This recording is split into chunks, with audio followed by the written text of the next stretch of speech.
During the lunch rush on Wall Street on a September day in 1920, a nondescript man driving a cart pressed an old horse forward in front of the U.S. Assay Office, across from the J.P. Morgan building. He stopped his cart, got down, and immediately disappeared into the crowd. Minutes later, the cart exploded into a hail of metal fragments, immediately killing more than 30 people and injuring 300.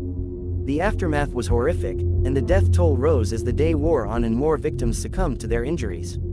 In the beginning, it wasn't obvious that the explosion was an intentional act of terrorism. It was viewed as simply an accident.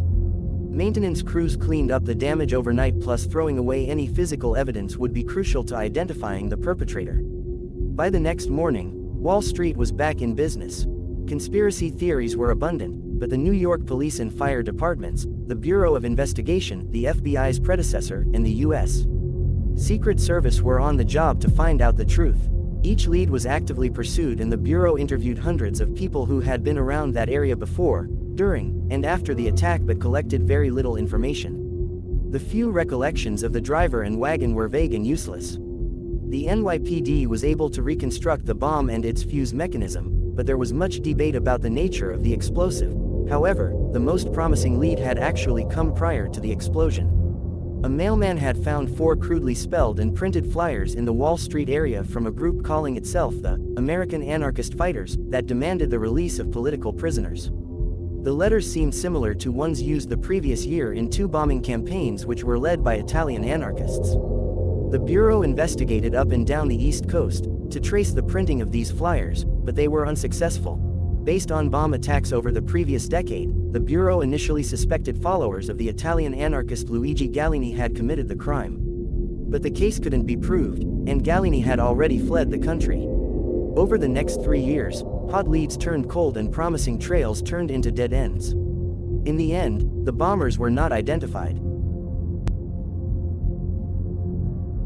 On January 26, 2013, 21-year-old Canadian tourist Elisa Lam checked into the Cecil Hotel in downtown Los Angeles. When she never checked out on February 1st, nor had any contact with her parents, the Los Angeles Police Department was contacted.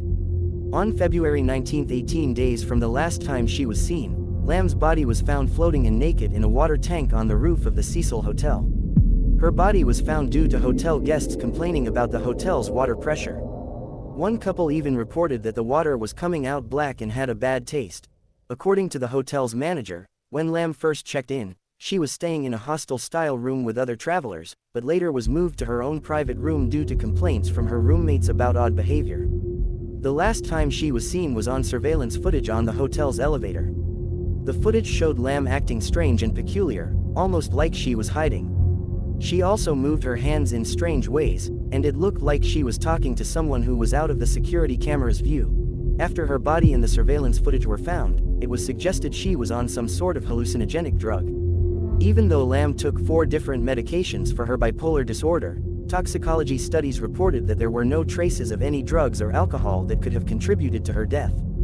There was also a theory that she was murdered and died as a result of drowning, but the autopsy report showed no evidence of trauma. To this day, no one knows how she was able to access the roof or climb into the water tank and shut the 20-pound lid by herself.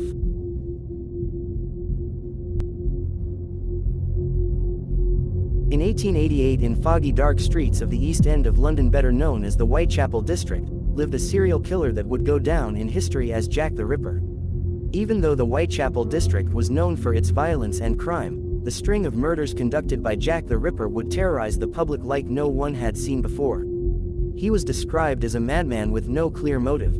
Even though his most famous murders only included 5 women, known as the Canonical Five, many theories suggest that he claimed the lives of up to 11 women. All of the victims of the Canonical Five were prostitutes, as it was common for women who lived in the Whitechapel district to take on as a means to survive. All 5 killings took place within a mile of each other from August 7 to September 10, 1888. Several other murders occurring around that time period have also been investigated as the work of Leather Apron, another nickname given to the murderer. A number of letters were allegedly sent by the killer to the London Metropolitan Police Service, often known as Scotland Yard, taunting officers about his gruesome activities and speculating on murders to come. The name, Jack the Ripper, originates from a letter which is famously known now as the "From Hell" letter that was published at the time of the attacks. Despite countless investigations claiming definitive evidence of the brutal killer's identity, their true name and motive are still unknown.